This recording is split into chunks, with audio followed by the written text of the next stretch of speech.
Hello, good afternoon. Welcome to another American Wireless Alarm how-to video. Today we're just going to do a simple process of initial configuration of Internet Explorer to log into your DVR or NVR via the web browser. So the first thing we're going to do is put in the IP address into the browser. Now if you're on a Mac, you want to use Safari. If you're on a PC, you want to use Internet Explorer. Do not use Edge, it will not work. So the difference is, here's Internet Explorer down here. Probably have a green dot over it because of my mouse cursor highlight. But when I take it away, you'll notice there's a gold halo at an angular around the E, and if you look over at the edge, there is not. That is the difference. If you don't see Internet Explorer icon, then go over to your window over here, your little search, and all you got to do is open that up and type in IE, and it will populate right at the top. I usually give that a right click, and then I'll go down here to either pin to start or pin to the taskbar. Mine says unpin because it's already pinned there. But I want it accessible so I can launch Internet Explorer very easily.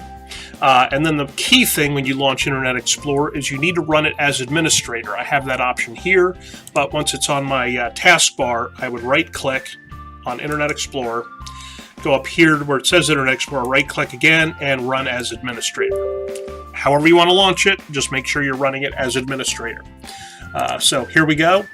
My internet browser, and I am going to put in the IP address of my NVR or DVR. I'm going to log into a local one here in the building, and my username and my password.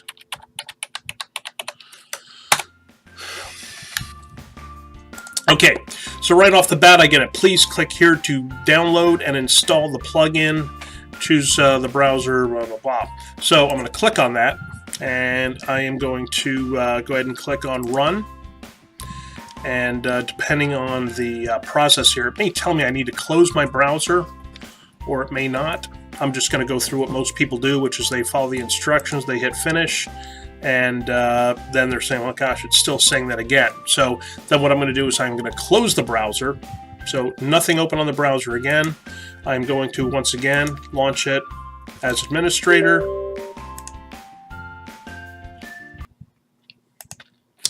Type in my IP address again.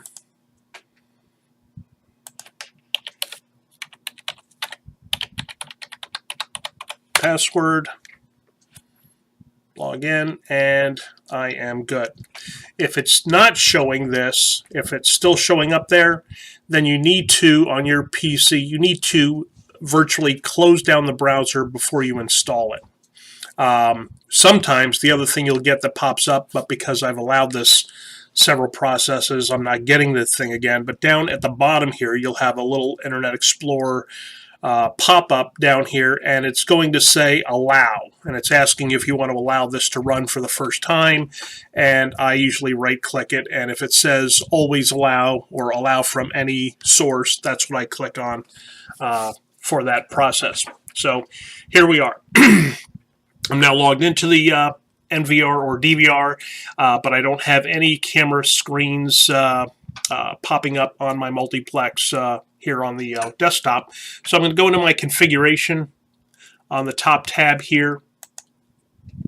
Click on that at the very left top of the side menu. I'm going to click on local and see where it says resume live view status. It typically will have this. If not, there's several versions of the browser depending on your firmware version of your NVR or DVR. But this defaults at no. You want to change it to yes. And the other one I'm looking for, if you have it, is auto start live view. It defaults at no. Change that to yes.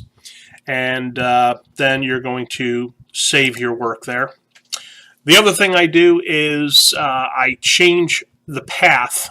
And normally here, this path, which shows where the files are going to be stored in, you can always access it here. I like to create a folder on my desktop called DVR files.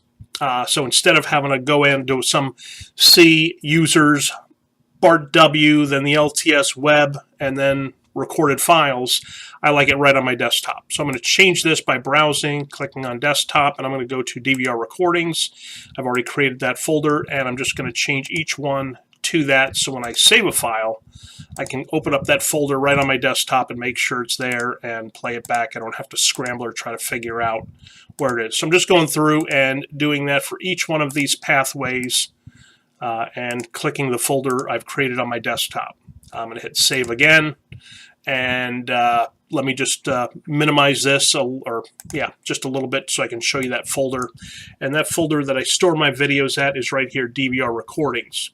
If you don't know how to create a folder on your desktop, it's very simple. On the desktop, you're going to right click, you're going to go down here to new, up here to folder, here's your new folder, and you're going to call it whatever you want to call it, DVR stuff. And there's my folder, and if I want that to be my primary, then I would just go into browse, I would go into my desktop, and I can make this DVR stuff the folder that it's going to save stuff in. And there it is, and I can change it to all those. So it just makes it easy to find my DVR files or pics or whatever I've downloaded from my DVR onto my computer with a readily accessible folder on my desktop. So I'm going to go ahead and change this back to my regular DVR recordings, click OK, and I'm going to minimize this again, and I'm going to get rid of that other folder, because who needs a lot of excess folders on their desktop? And we're all done. I'm going to click on Live View on my top header here, and magically my cameras have populated into the screen. So there you have it. If you like this video, if it made something a little simpler for you, go ahead and give us a thumbs up. Give us a like, subscribe, click on the bell so you get an alert each time we post a new video that you may or may not want to take a peek at. Thank you and have a great day.